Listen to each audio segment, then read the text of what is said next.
Before we get into this podcast, I want to give a huge thank you to our production team over at Hire, spelled Hyre, formerly known as Hey Lou. Yep, they rebranded. Go check out HYREUP.com.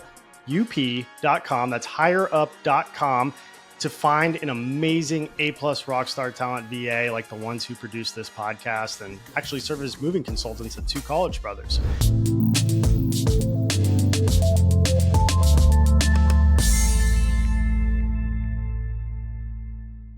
The biggest mistake is what I see every other blue-collar entrepreneur or owner doing on video. They'll take a selfie, and they always do this way. Big mistake. Stop starting your videos with who you are, where you work, and what you do, and your position. Everybody does it. Hi, this is Patrick Carr, Blue Collar Media Group. I'm out here today in the Hickory Hills subdivision outside of Tampa, and then they go into what they're doing on an ad. They need to understand that nobody cares. Stop beginning your videos with what makes you feel comfortable. Go right into the value that you can offer for a potential customer. When I talk about what types of videos people should be creating, don't fall into the trap of just creating what everybody else does. Just doing the same stuff on repeat. Putting the phone like this or whatever. You need to create something that people will pay attention to first. And then you alluded to the rest of them.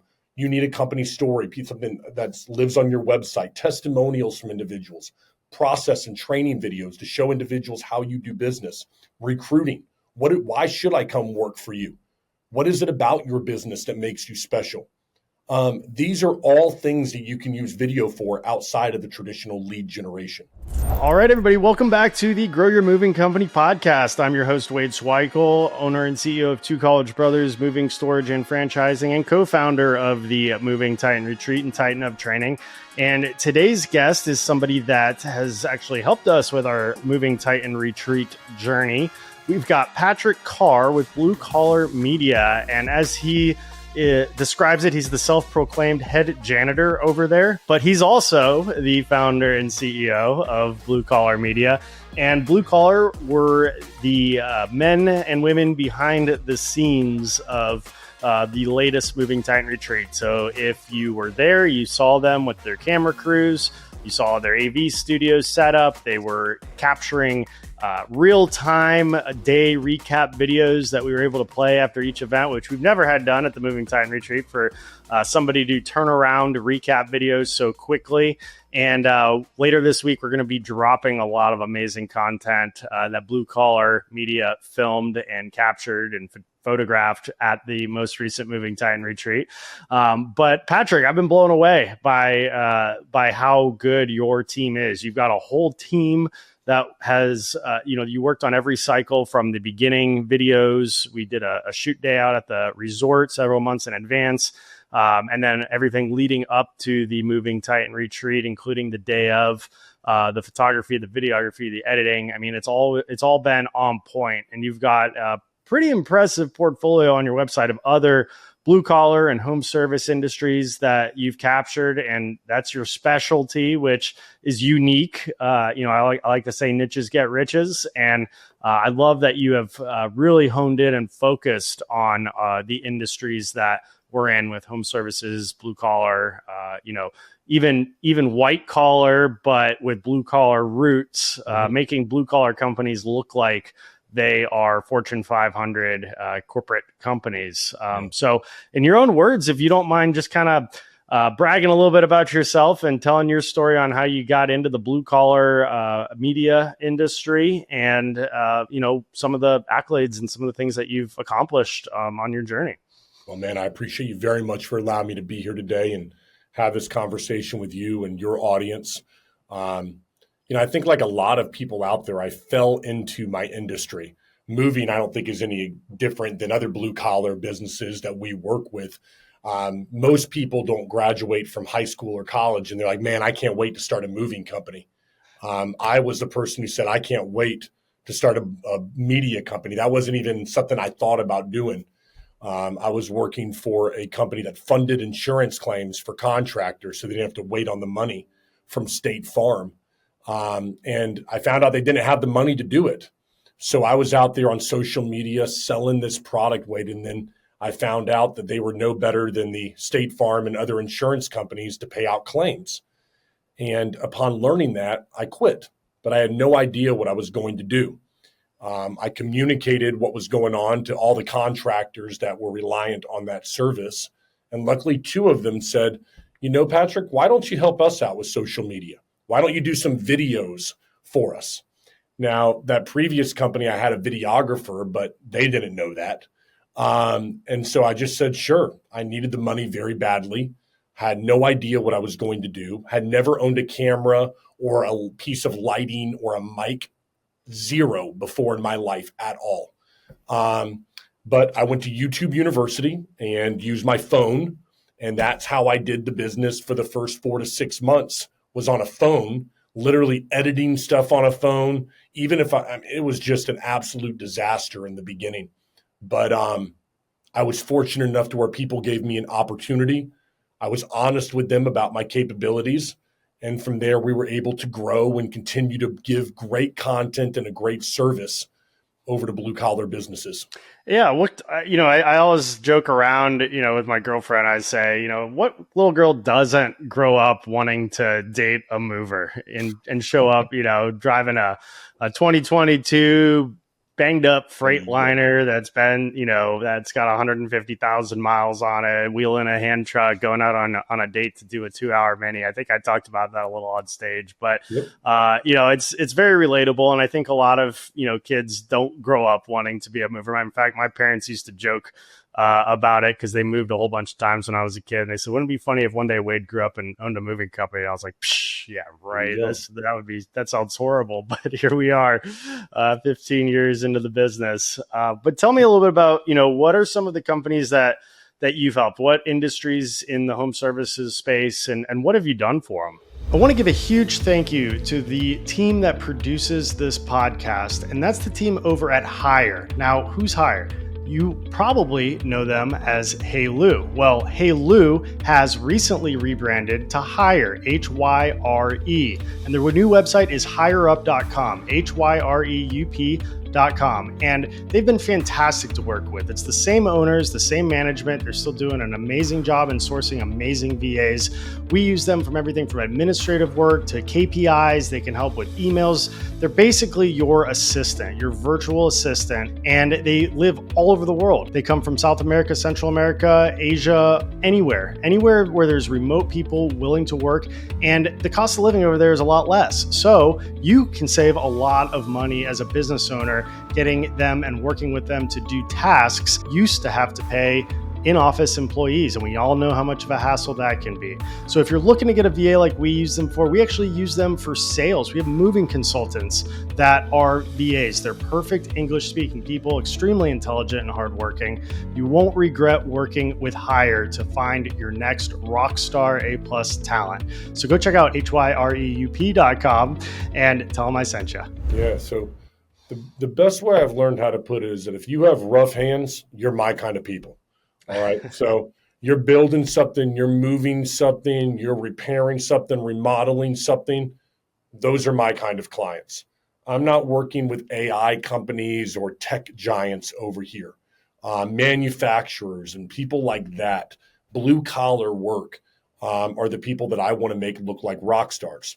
It's just who I identified with at my core.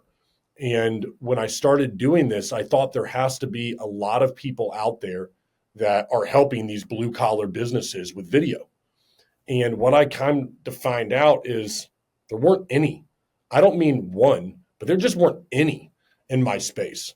There were a couple that were maybe doing other things, but I was primarily focusing on roofing at that time when I began, because I understood those people having to do with insurance claims had met a lot of roofers. And there weren't anybody specializing on it. And there's only a few people in the entire country that work with blue collar businesses on a regular basis. And the reason's because it's boring. Like when someone goes to film school, Wade, they don't graduate and want to go film for a contractor. They want to go film a music video, a cinematic piece over here. They want to be on Netflix and film something that's going to be there. And so I tell people all the time that what our goal is turn the mundane into the extraordinary, because you have to turn something that otherwise might be boring, and you got to make people watch it. There's got to be an entertainment factor to what we do. And so that's how we've, I think, grown in the blue collar space, is that we've just said, listen, you got rough hands. We want to work with you. And then we'll use our expertise on the film side to make that person look like a rock star. The problem became, and this is interesting, I never thought this was going to happen. About 2 years in, I found out we were giving people video and they had no idea what to do with it. So we'd give them like this beautiful video and they'd be like, great, what do I do? I have it. I love it. I know I should create content, but now what the heck do I do? And so that's when we started the marketing side of our business, where we said, we're going to do marketing different than everybody else. We're going to use video that we create with our clients to put it in front of people to brand them and establish them as the authority in their industry. Because Wade, I can't imagine a lot of your viewers have hired marketing companies, and every single one will do the same thing. It's such a familiar story. You'll hire them, and then they go, great, give me stuff to market you with. Give me assets, give me pictures, give me videos. And then people are like, well, I don't have that stuff. Well, go make them. What do you want me to make? And so there becomes this disconnect between branding and establishing your business and having the assets and the brand, that stuff you need to make you look like the professional company that you want to represent yourself at. We like to think that we fill that gap in. Yeah, I know firsthand, whether it comes to running paid social media ads, putting up organic social media content, so many things have gone towards that, but even just things on your website, things for your employees, there's different types of marketing that you can do. It's not always just the customers on social media. I mean, there's brand story videos where you can talk about, your culture. You can talk about how you got started, training videos, with, Tighten Up Training. Like, we've got all kinds of high production value videos on there that, that didn't exist in our industry and that we use to train our teams on a daily basis, to improve the overall culture for recruiting. People overestimate or underestimate the importance of marketing to get qualified people in your door to attract that top talent. But tell me, like, what are some of those types of videos, those strategies that every moving company should be utilizing in all areas of their business, besides just, hoping to go viral on TikTok or Instagram? Well, I guess the number one thing that people come to us for, lead generation. That's the number. I need leads. I need people to want to do business with me. And I tell them, like, okay, great. I mean, that is something that if you went to most marketing companies, they go, yep, you need lead generation pictures and videos in order to get what you want. We flipped that model on its head a little bit, and not a little bit, completely. I tell my clients this: when you are in a race to the bottom, meaning that at the bottom of everyone's funnel are people that need to move tomorrow, are moving on their mind. Moving is something they're considering right now. It's happened in their life. They're going through a divorce. It needs to happen now. You can market with videos, direct call to action, lead gen videos, and you can hit those people with that stuff right when they open their phone on social media. The problem with doing it that way is so is every other moving company that's out there. And so even if you do have good content that is actually something people can look at and see you're professional and different, they still are getting so many different ads from moving companies at that point that it becomes more noise, in my opinion. So what we tell our clients to do is, if you want lead gen, let's not start with those people at the bottom. Let's start with the people within 10 miles of your company, 20, 25, 50 miles, depending on how large you are. And then what I say is, let's make people aware of you, that you exist. We call it awareness content. It's fun. It's engaging. It teaches you something. And then what we start to do is, once people are aware, we start to retarget, bring them with video into the middle of our funnel. We establish our clients as the authority in what they do. This is testimonials from other people. It's other individuals talking about what you do. And before you know it, when they drop into that bottom of funnel, they've seen you 1, 2, 3, 4 times, and you don't just become more noise. Now, all of a sudden, they're like, oh, this brand stands out because I've seen them already up here. And so when I talk about what types of videos people should be creating, don't fall into the trap of just creating what everybody else does, just doing the same stuff on repeat, putting the phone like this or whatever. You need to create something that people will pay attention to first. And then you alluded to the rest of them. You need a company story, something that lives on your website, testimonials from individuals, process and training videos to show individuals how you do business, recruiting. Why should I come work for you? What is it about your business that makes you special? These are all things that you can use video for outside of the traditional lead generation. What are like some of the places where you're placing these videos? I mean, of course there's social media, but there's, several different ways you can place them in social media, but what are some of the best use practices? Where are people like hosting these videos? Where are they advertising with these videos? TV commercials? Are they doing, internal training courses? Are they, what elements inside social media are typically the best avenues to push these things? I'd love to hear the use cases. Yeah.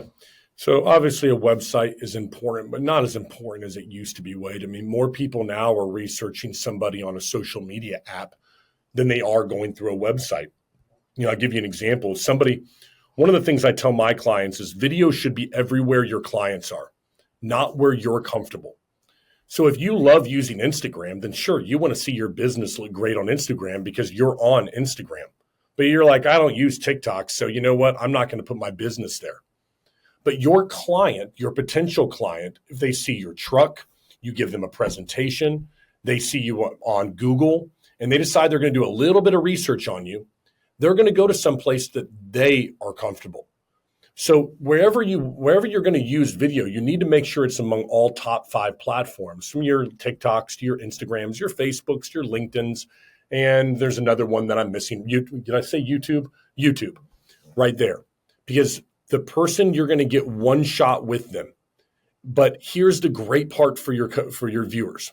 You don't have to have thousands or even hundreds or tens of videos on any platform, because a customer that goes to research you is only going to go one of the 6 posts at the top.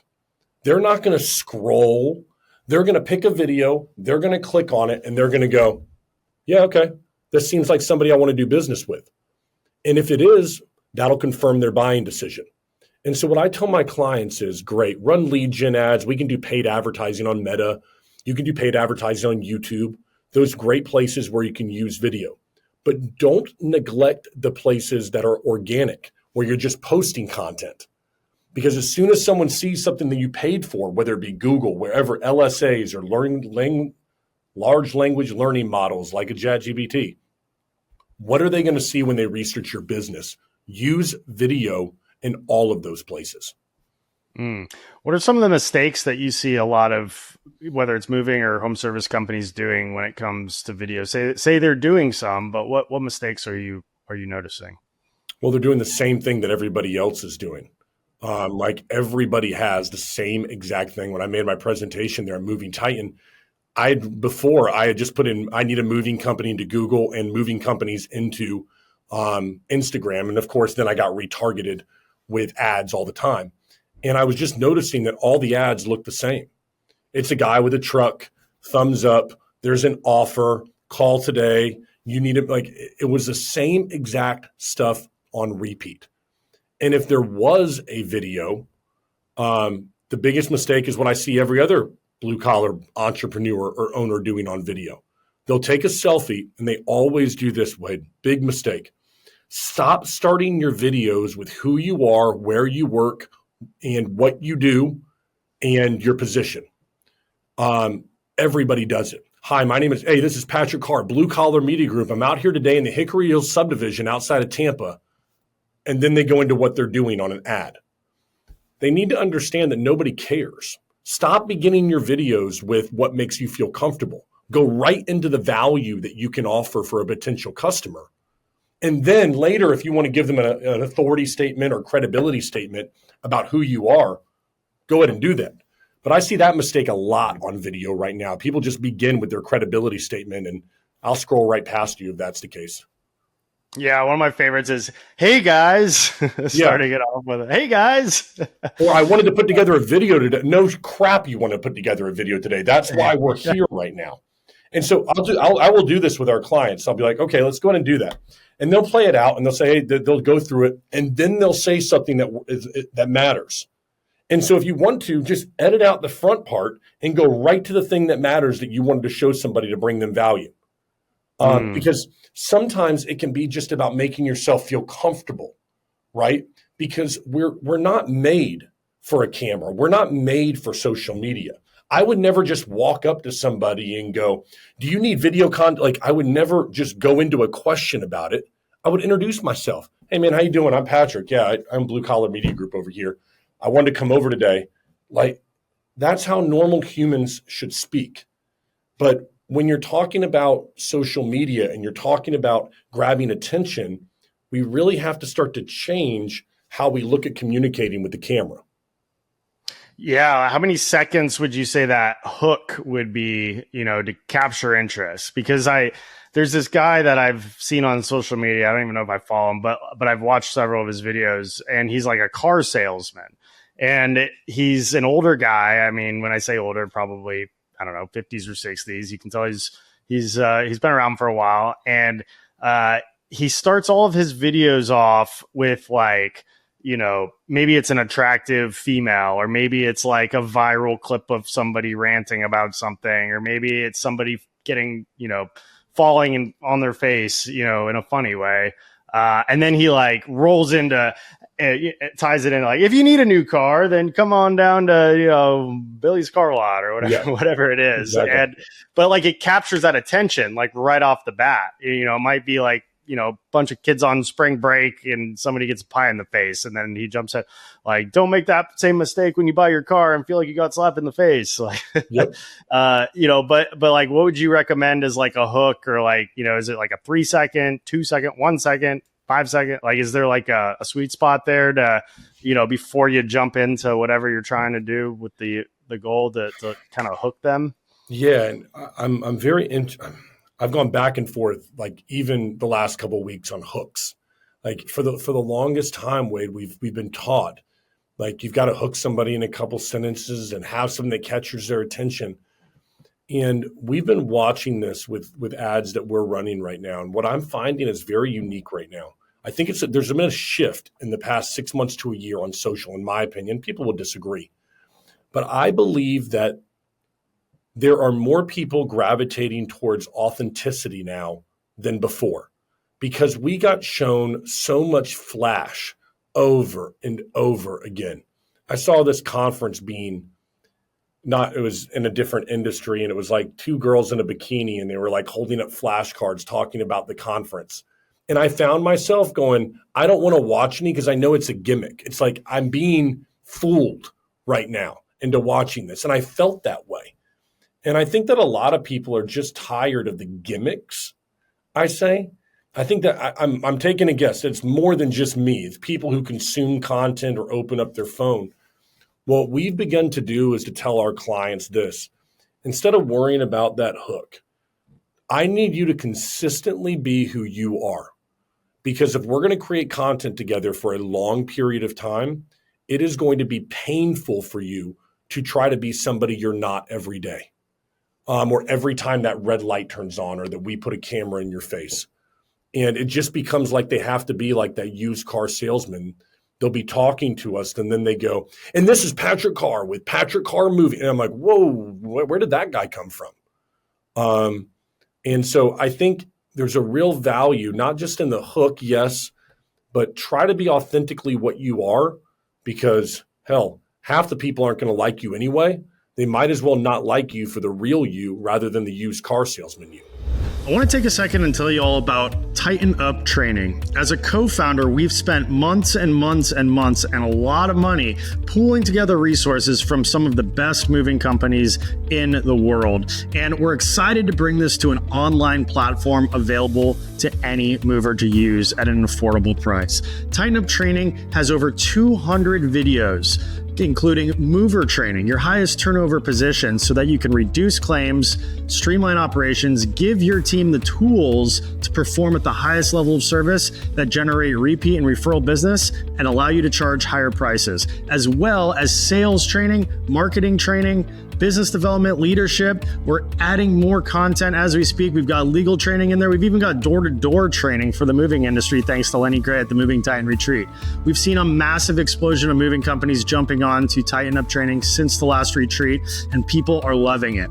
And when you sign up and mention this podcast, we're going to give you a free 6-week onboarding course in order to learn how to hold your team accountable and get the entire team on the platform so that you can have the best off-season and summer season that you've ever had. Ideally, the best 2025 that you've ever had. So go to tightenuptraining.com, schedule your free demo today, and look forward to tightening up.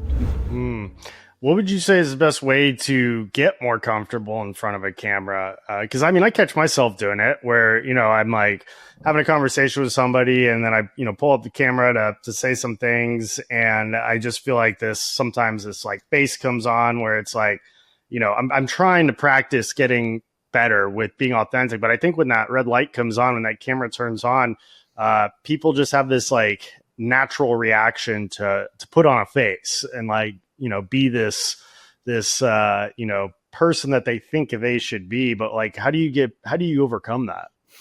Well, the first thing I tell our clients is I'd be worried about you if you didn't feel that way, because that would mean that talking to a piece of glass, plastic, and metal came naturally to you. And that's a weirdo. That's a psycho. Okay. When I have clients that feel like they've never done it and they're like, yeah, turn it on. And then they start going, I'm like, whoa, that's why LA and Hollywood is so messed up, right? For most of us across the country, we're like, damn, a bunch of weirdos over there, right? Like those actor guys, because that comes naturally. So I think one of the coolest things is to know you're not the only one and it's completely natural. Now, there you go. I'm on camera here. And the other thing I'd say is one of the tricks we tell our clients is how to begin a sentence. As I'm coughing here, this is a perfect time for this. But there we go. This is a great time to show this to you. Don't cut this. Just make sure this shows me my real light right here, Wade. Yeah, this is raw. This is authentic Patrick. Oh, yeah. I can't breathe and making whatever. Okay. So as I tell you this, a lot of people get really excited. They want to get through quickly because they think that by talking quickly, they are going to capture the audience's attention and they won't lose them. It actually is the opposite way around. By actually speaking slowly, you keep your audience's attention because it shows them that you believe what you're saying is important. And if I'm going like this and I just want to get through it, it's like you don't believe in yourself. You don't believe in the value of what you're presenting right now.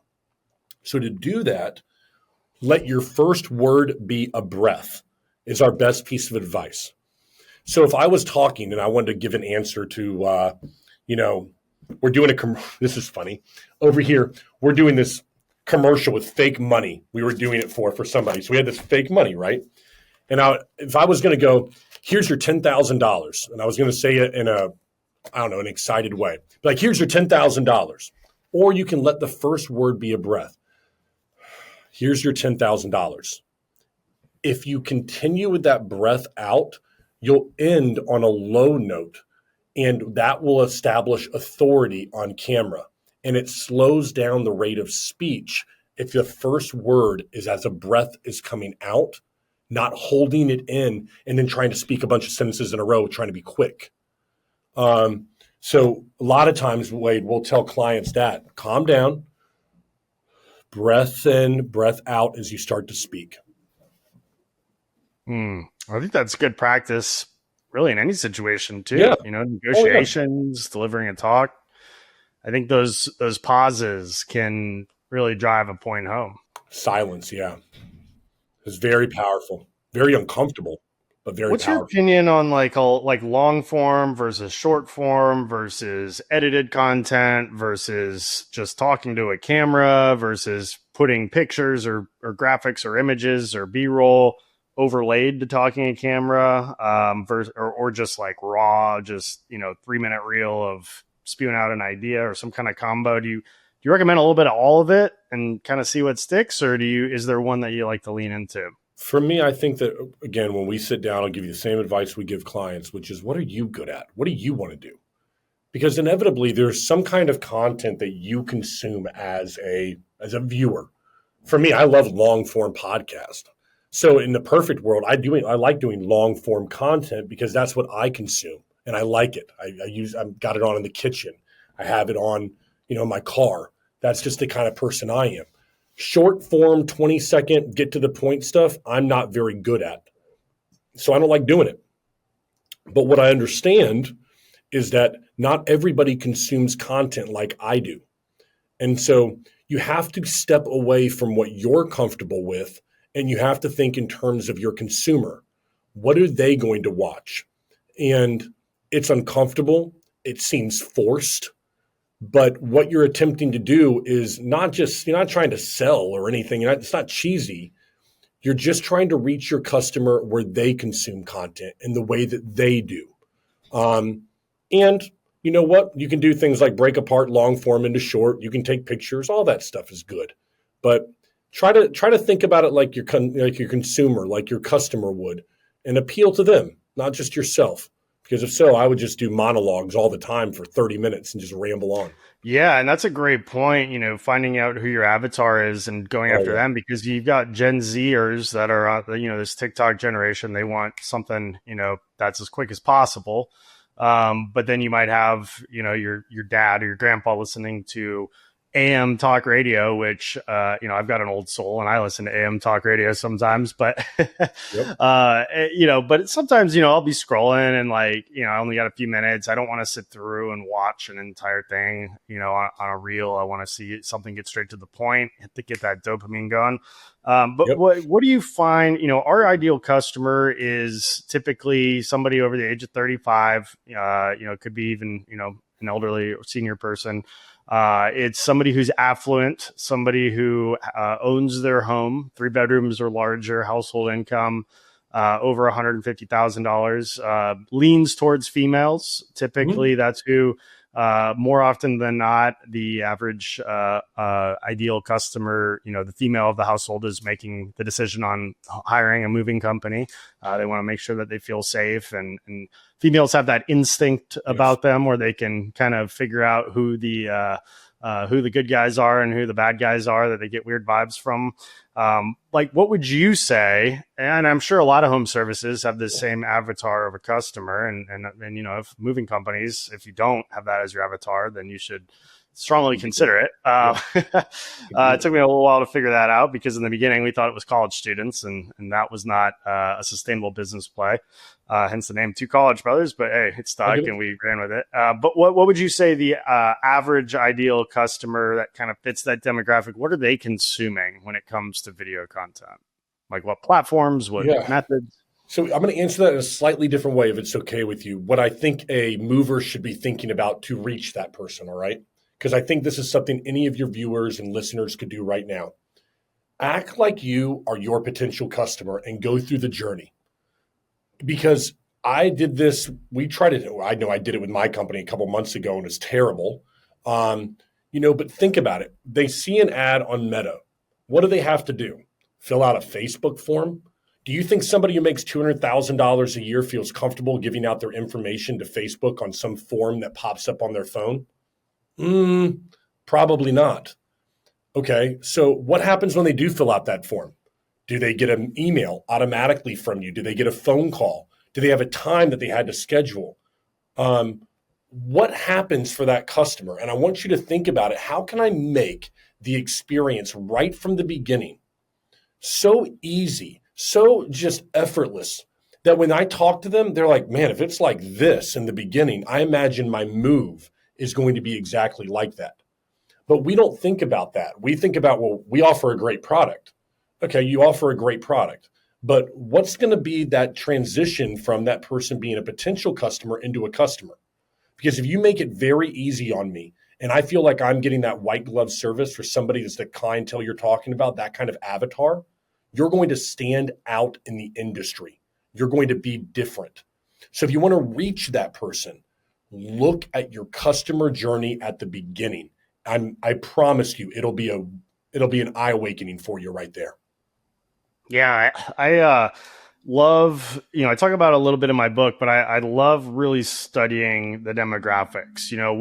What kind of a job do these people have, or are they retired? What's their daily routine like? Are they going to Starbucks first thing in the morning? What kind of a work environment are they, working for a corporate company, or are they working for another blue collar company? I mean, I would imagine most people hiring movers probably are working a more white collar job, because a lot of blue collar people are going to be, do it DIY type of spirit. Where do they go on the weekends? Do they have kids who play sports? Are they going to soccer practice? Maybe you should sponsor a soccer team, or, a league or youth leagues, Yes. Things like that. And really, like you said, putting yourself in those shoes to figure out, and you can figure a lot of this stuff out by looking at your past customers and seeing who your highest ticket customers are, who the most profitable ones are, who are the ones that have the least rebuttals to price, who are giving you the least headaches, what part of town do they live in. You can pull a lot of that data. You could research. There's a lot of tools online now, especially with AI, where you can skip trace and research who your best customers are, and then study them, figure out, what do they read? What do they listen to? What do they watch? And I think there's a lot going on that, a lot of younger movers aren't seeing. I saw recently a post where somebody was like, the news is dead. Somebody was talking about moving a news reporter in one of the Facebook groups, and they had like a $400 claim. And, people were like, it should only be 60 cents per pound, blah, blah, blah. I'm like, $400, you can't get a PR agency for anywhere close to $400 a month. Like, that's a give me. Like, you could have moved that guy for free, or told him to make his check out to a charity of his choice or something like that, because you win that favor with people that are on the news. And a lot of our demographic is still watching the news, even if you're not, or they're consuming it online and they're watching the videos of the news online, even if they are. My dad's 84 and he reads 3 papers every single day, but it's all on his iPad. So how do we get in front of that, older senior citizen that is reading the news on their iPad or on their phone, and watching videos? He's got Fox News blaring in the black background the whole time while he's reading his 3 local papers from every city he's lived in over the last 2 decades on his iPad. How can we get in front of that? And you look at companies. I actually got a book by the MyPillow guy right behind me that my parents gave me because they ordered a MyPillow, because that guy pops up all over, all the news, and he's figured out how to reach that demographic and knows who his target customer is. And, it works. So, I think it's really important to go down that journey. But what about like B2B? Some companies listening to this are trying to get more like B2B jobs, more commercial jobs.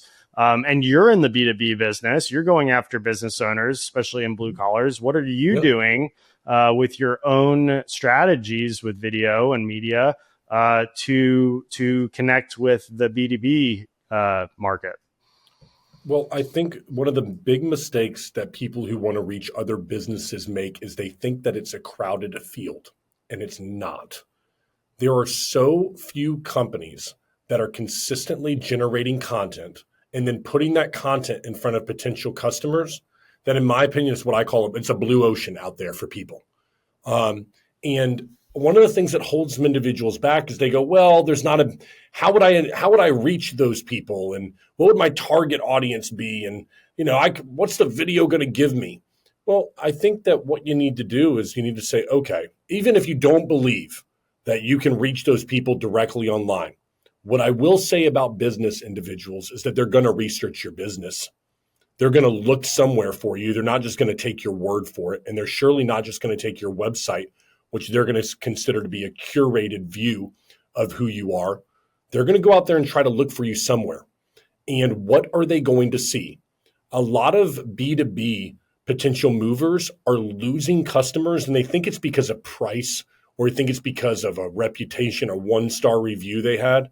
No, it's because that person went over to YouTube and couldn't find your business.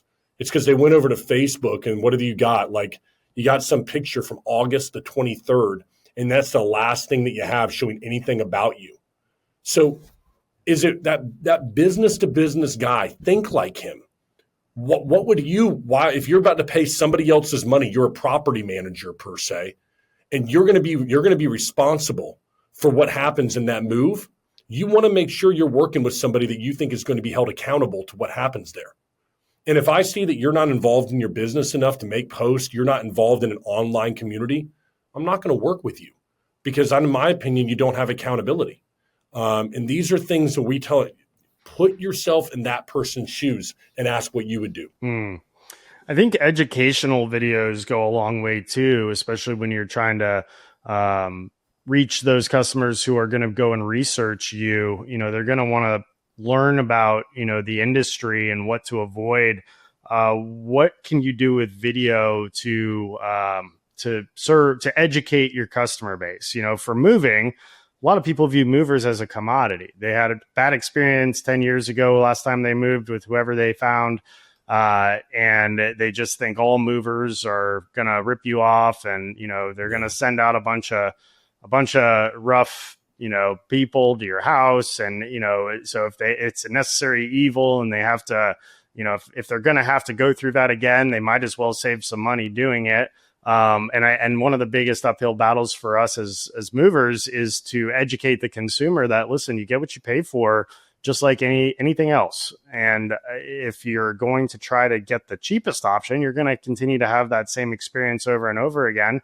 This is why good movers cost more money, and educating them, these are the scams that you should look out for. These are the questions that you need to be asking every mover you interview, whether it's us or somebody else. And tailoring some of those questions to ultimately know that you'll have a good answer and your competition may not. But at least planting those seeds. But I'm curious what your thoughts are on using media and video and photography and whatever you specialize in on the educational aspect for consumers to know how to make a decision. Education is something interesting because I'm very torn on the professional video side of education. So I think that it's very possible to use cell phone quality video to educate a customer on certain aspects of a move. And you can show them and you can highlight and you can tell them what to, like all of that, like you can tell them all the stuff you talked about. I think that's great. When I think about professional video, or what we're normally hired for, is we're normally hired for how do we make sure we use video to train people to be the best, to make sure that that individual who does pay more gets their money's worth. A lot of people have their, let's just say their SOPs written down, but have you shown it? Have you shown what the level of expectation should be every time someone arrives to the door? Now, I'm not a moving professional here, but I would say almost no companies have a video of exactly what it should look like every time you knock on that door for a home or business owner when you arrive. I would have that. And I'd show it to every employee, because there should be a standard that you set through the video content that says this is what the experience is going to look like when you work with us. And that is something we miss so many times with video, because individual lead gen, online, social media, but what kind of experience are you going to deliver for your customer?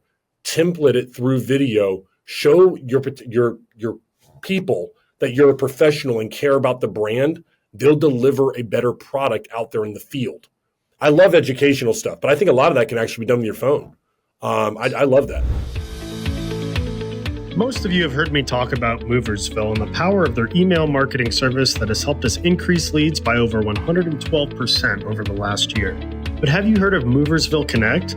Moversville Connect is an incredible resource for all things moving. They feature an array of vendors and services and lists like insurance providers, softwares, equipment suppliers, marketing sources, and much, much more. The best part? This resource is free. Go check out Moversville Connect today by going to moversville.com and clicking Connect. That's moversville.com and click Connect and discover the world of Moversville beyond email. Yeah, we had a video made up a couple years ago that shows your two college brothers moving day experience. And it's something that we show inside of Tighten Up training to our team on, what we are showing the customer. So when a salesperson, a move coordinator is on their way out to an estimate, we say, hey, text this video to the customer, call them, say, hey, this is Jay. I'm on the way out to take a look at everything for you. And I'll be there in 30 minutes. And then immediately say, here's a video that you can, watch to prepare for the visit while I'm on my way. Because then, they're expecting you. They're, maybe putting away a few things in the house, tidying it up because they know somebody's about to be there. But they've got that 30 minutes where they're like thinking about moving while he's on his way out. And it sets that expectation from the get-go and it gives them a visual to really paint that picture. And then it just makes his job easier when he goes in to try to sell the move. But it's important that you show that video to all of your movers at the same time, because this is the expectation we're setting for the customer. So if it's not congruent with this, if what you do when you show up to a customer's home isn't congruent with what this customer is expecting, then you're not going to get good feedback. And it kind of helps hold them accountable for that. But I think that's a great idea, especially since a lot of our movers are maybe Gen Z or millennials that, that video is going to carry a lot more weight than like reading a novel or an essay on what the expectation should be. I think the other side of things is a video allows you to set a standard if you're a weak leader. I mean this now. If you're a Gen Z new person leading a company right now, I'm not saying Gen Z are bad leaders, but if you're new, this is your first company, it can be difficult to set a standard because standards are uncomfortable conversations to have with your employees over and over again. Hey, man, tuck in your shirt. That's what we do around here. Hey, come, wear these kind of pants, wear those kinds of shoes. The video allows you to set a standard so that everybody is aware when they start of what your standard is. Because I think that a lot of times you have it in your mind when you're a new business owner, what you want it to be, but then you find yourself beating your head against a wall, constantly having to remind people or tell people, or they got it confused somewhere along the way. Put the darn thing to video, tell people what the standards are and what the experience should look like so that it becomes easier as a business owner to hold the people accountable to your standard. I love that. You touched on something earlier with, the cell phone educational piece. And, new iPhone just came out. They say the camera is the best they've ever had. I've still got the one from last year, which still has a pretty good camera. And even the ones from a few years ago still have really good cameras. And since we've been working with a PR firm, we've gotten quite a bit of news coverage. And a lot of these reporters and photographers aren't lugging the big equipment out anymore. They're bringing out their camera and they're shooting it hamburger style because that's what plays best on the ratio on the screen versus hot dog style, which is good for social media. But I'm curious. I mean, obviously, you guys don't use iPhones. You use very expensive equipment. You use the lighting, you use the editing, you use the sound, microphones, all that good stuff. What are the use cases for when to use a cell phone? And what are the use cases for when to hire a professional production company like yourself? If you're going to use something that is going to be on a feed that disappears from somebody that they never think about again, use a cell phone.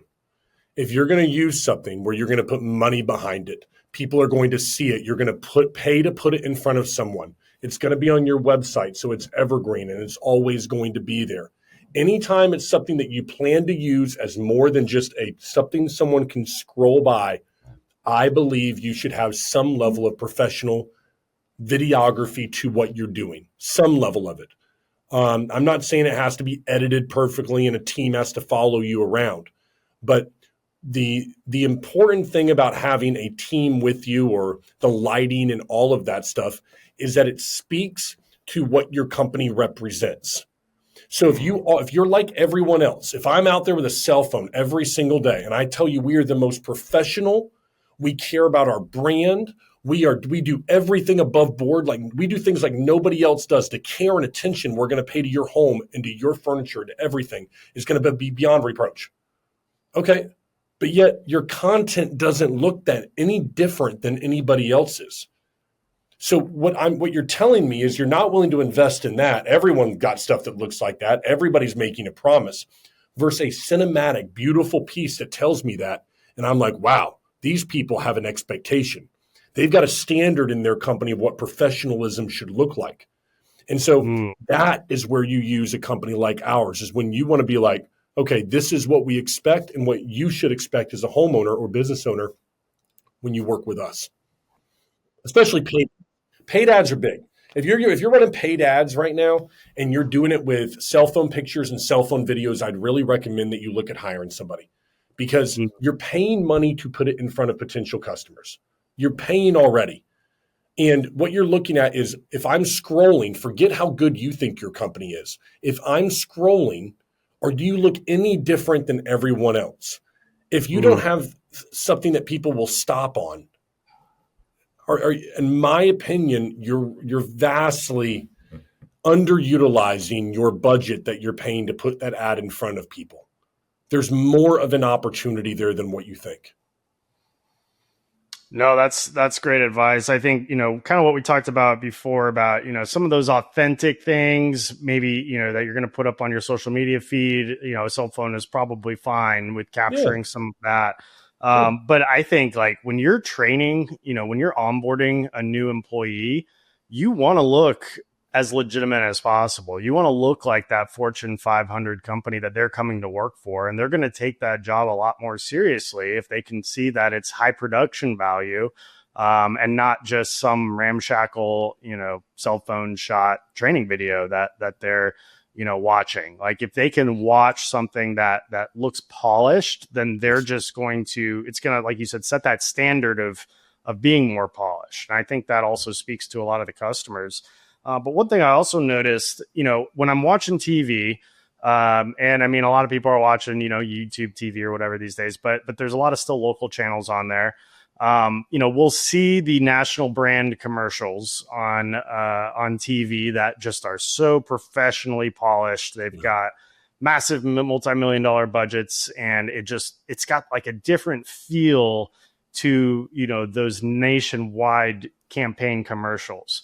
And then you see some local company commercials, and it might still be professionally done, but there's a difference. And it's hard to put your finger on exactly what that difference is. But I picture this roofing company in my market, and I have no idea, if they're a great company or not, but I see their commercials all the time called Handyman Roofing, and it looks like it was shot by a local production company, or maybe even the news station's own, production people. And then I'll see, a commercial for, what's the thing? Like one of the pharmaceutical companies. And it's just this cinematic person skipping in a forest with butterflies, and I just took Levitra and now I feel great. Is there a strategy there, like, to make it look more local for the local home service? Even if you have the capability to make it look like the pharmaceutical billion-dollar company's ad, like, is that resonating? I've kind of thought, like, maybe we almost want to look local. I mean, still professional, but like have that more kind of salt of the earth local feel to our local ad, versus, this high production, multi-million, billion-dollar conglomerate type of commercial. It just seems like more home service businesses that advertise on TV, especially, are local. They have that feel to it. I'm curious to hear your opinion on, like, the strategy there. If maybe that can actually be good for business to intentionally, professionally make it look like a local feel. Got it. So number one, we've done those commercials for the national brands. They cost about, let's say, $100,000. Some of these, they're big productions sometimes, actors, different locations, green screens. You can get a really nice one for less than that now, but you can see, like, an average, like a Super Bowl commercial could push like $500,000 that you want to do there, just in the production value and everything, and the testing and everything that those things do. The next thing is, I would not fall for the gimmicks from the cable companies. So one of the things that cable companies will do is they will come in and offer you a package, and then they'll offer you to do the commercial. Listen, I know you don't have a commercial. We got that. We have our own team over here at Spectrum or whatever it is, or Bright House, where I don't know what all the names of them anymore.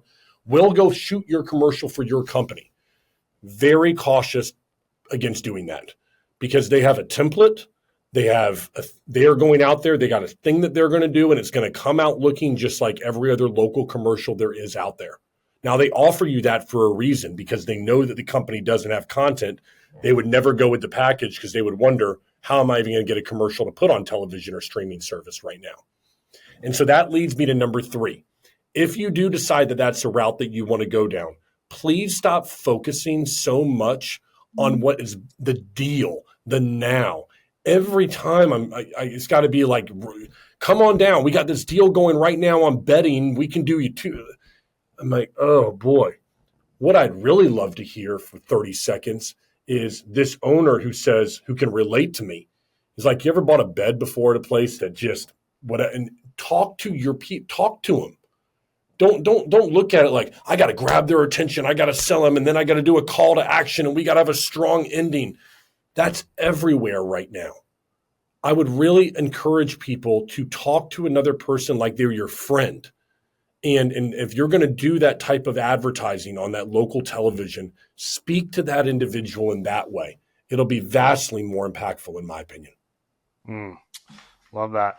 What are some things that you've seen a lot of success with in other industries? I'm big on like going to home service seminars that aren't just moving, or going to other, even real estate seminars, other industries that maybe we cater to the same customer, but it's a completely different line of work, to try to read between the lines and pick up things that they're doing that is alien to the moving industry. Because sometimes I feel like we're in a silo. It's that echo chamber in the moving industry. Everybody just kind of does the same thing and they share the same ideas, and but some of the best ideas that I've gotten have come from other industries that maybe share a similar customer base, that I've been able to pluck from that industry and apply to the moving industry because nobody else is doing it. I'm curious to hear what strategies you found to be really successful in roofing or HVAC or one of the other home services that you serve. Trying to think of an actual strategy that would implement that somebody could. But what keeps on coming to mind is a company out of Southwest Florida. And what I loved about them is how authentic they were, brother. And what I mean by that is this. Imagine saying on television that with every roof you buy from us, we'll give you a free AK-47. This company did it. And they were strong Second Amendment young men. We filmed for them. And they were like, we believe that everybody deserves to have their family protected in their home. And if somebody breaks in, it's like, hey, listen, your home deserves protection on top, and your family deserves protection from an AK-47. Now, wow. Okay. Now, a lot of people are, that's stupid. It's a gimmick. It's this. You're right. It is. But what I found, and when we filmed with them, is that they did it for a reason. It wasn't just a gimmick to them. They were people that were strong Second Amendment caveat or advocates, and they believed it, and they wanted it for their customers, and it probably turned off a lot of people. But they couldn't have enough crews to put on enough roofs to give away an AK-47 to people, because there were a lot of people who believed like they did. And I think that a lot of business owners, I would tell you this, you toe the line a lot. If you think something in your industry is wrong, call it out. You think somebody's doing it the wrong way, say they're doing it the wrong way. Like, I think that people appreciate at some level authenticity from somebody who doesn't toe the political, the cultural, the this line or anything, and just says, this is who I am, and this is what my business represents. If you like it, do business with me. If you don't, I'm not your people. Move on. And I don't know if that's a strategy as much as it is giving somebody permission to go, what the heck do I even represent online? What would somebody think about my company if I showed them? Would they even know what we're about? Or are we just using the same regurgitated taglines on video of integrity, hard work, dedication to the customer, a great customer service experience that cares about you? And what do you really represent? And again, Wade, I know that's not a strategy, but I would encourage people to think about that and then make video that establishes what makes you truly different. Maybe it's not an Yeah. 8-7, but really look at what is it people would think about it. Great, go ask somebody, go ask a friend. Say, man, look at somebody's friend's husband, or what would you think about this company? See what they think about you. Would they think Yeah. you're the professional company you always claim to be, or do you look like an amateur? Really look at that, and I know it's not a strategy, and I apologize for not the direct answer, but that's what came to my mind. No, I absolutely think it's a strategy because they're basically putting their values out there and they want to do business with people that share their values. That's their ideal customer. And if somebody who doesn't share their values is hiring them because they made the same promise that everybody else made, they're going to probably not get along very well. They're not going to haggle. They're going to, complain. They're going to look at things. And like, if you just hold your ground and say, this is what I stand for, these are my values, be the flame, not the moth, as Casanova once said. You'll attract the people that share those values and that like-mindedness. And I think also just the controversy around it. One of the biggest things that a lot of people on social media that are influencers or whatever will say that their viral content that maybe gave them the name that they got or whatever was usually something that pissed off half the population, that took to the keyboard warriors and started, commenting, sharing, can you believe this? And, all this stuff. But guess what? That plays into the algorithm, and that controversy is going to just give you more exposure in front of the people that you want to get it in front of. So sometimes, if you have a controversial opinion on something, it can play into the algorithm and give you the attention that you're looking for. And then the people that agree with that opinion, you might upset half the population, but you didn't want to do business with those people in the first place. You want to do business with people like, hell yeah. If it's not a hell yeah, it's a no. Right. And that's it's an interesting strategy. I heard of a roofing company. I want to say it was in like Colorado or Texas or something that did something similar.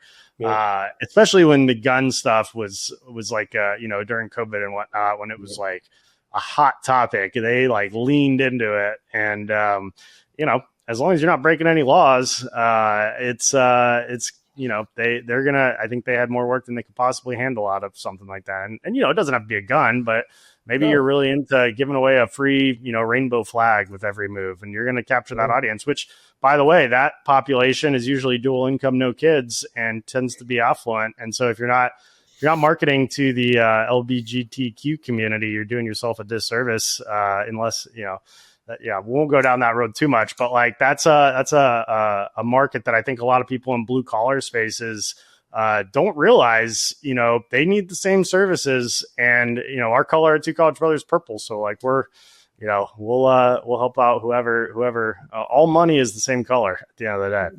Wait, if you don't mind, I'm going to go down that route a little bit deeper, me personally, that LGBTQ, that route. Because I want to make a point here, because it's maybe the most important thing that we talk about with our clients. And this is the reason I want to make it on this issue, because it is something that you're right. People, if they did market to that audience, if they were even a part of that world, they would make money, and they would be successful probably within that world because they'd be marketing directly to them. One of the main reasons that they never do, and they can know it's profitable, is because they're worried about the judgment of other people online. They're not worried about what their customers are going to think of them. They're worried, get this, about what other movers are going to say about them. They're worried about what Beach Lover 92684 in the comments section with a private profile and the picture of a beach and a seagull is going to say about them in the comments section. And we're taking an example right here, but apply it to anything else. You don't create content because you say you don't know how to, you don't know what to create, you don't have the time to create it. And for many people, if you got real with yourself, the actual reason you don't is because of the fear and the real deep down of what a negative comment is going to do to your psyche. And so you keep yourself shut down. You don't want to say what you want to do. You don't have an opinion. You always play it safe online. You curate it all. And in the meantime, that potential audience, whatever it is for you, is dying to work with people that are like you. Yet you won't say anything because of some anonymous section, what someone's section is going to be, or what your competition is going to say about you on one of your ads. And that to me is the saddest thing. And so if someone can get that through their head, that I'm not going to let another day go by where someone's potential comment, not what the potential comment is going to take food off the table for my family or not let me speak to the group that I'm passionate about, then shoot, let today be that day. Go speak to them. Because so many people are leaving food on the table, or leaving money on the table, food off the table for their family because they're afraid of the comment section. Give the devil its due and then move past it. Hell yeah. That gave me chills. That was a powerful statement. I love that. Well, Patrick, this is awesome. We're coming up on time. I think that's a good note to end it on, but you service companies nationwide. Yeah. So, whether you're in Arkansas or Washington or New York or Florida, how can people get a hold of you if they want to do some business? Yeah. So it's two different ways. You can go to bluecollarmediagroup.com. Or you can book an appointment with me directly at go.bluecollarmediagroup.com. So whatever you want to do, you can find a form on both places. But if you want to go directly to my calendar, go.bluecollarmediagroup.com, and you can book a calendar right there. We'll book a 30-minute call and talk about what your needs are and develop a strategy and make it happen for you and your business. I love it. We'll put that in the notes. And, when Chad first found you, I was we were interviewing a bunch of videographers and I was skeptical about each and every one of them. And he sent me your website, and I checked out your portfolio on there, and I was like, yes, like this is who we want. So you've got some amazing portfolio available to the public at bluecollarmedia.com. And you said go.bluecollarmedia.com to get on your calendar. Patrick, this has been awesome. Ladies and gentlemen, we've got Patrick Carr from Blue Collar Media, the official video and photography production media company for the Moving Titan Retreat. And I'm excited to do some work with you for Two College Brothers. I know we've got a call coming up for planning that out, and can't wait to see what you come up with there. So thanks for coming on. Thank you for your time. And let us know if you end up working with Patrick and we want to see your videos. Well, let's get inspired, ladies and gentlemen. So thank you all for tuning into the Grow Your Moving Company podcast.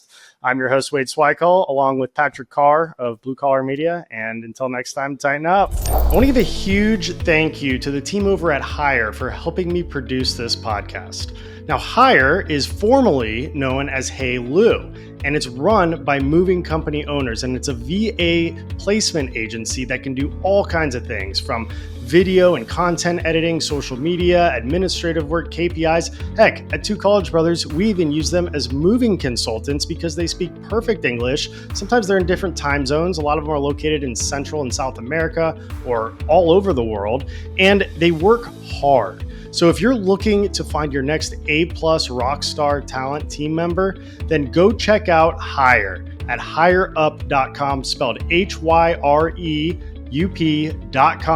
and tell them I sent you. Thank you for tuning in to another episode of the Grow Your Moving Company podcast. If you'd like to learn more about any of the sponsors listed on this show, want to apply for the next Moving Titan Retreat, or interested in owning or working for Two College Brothers franchise, drop me a line at wade@twocollegebrothers.com. Moving out. Have a great day.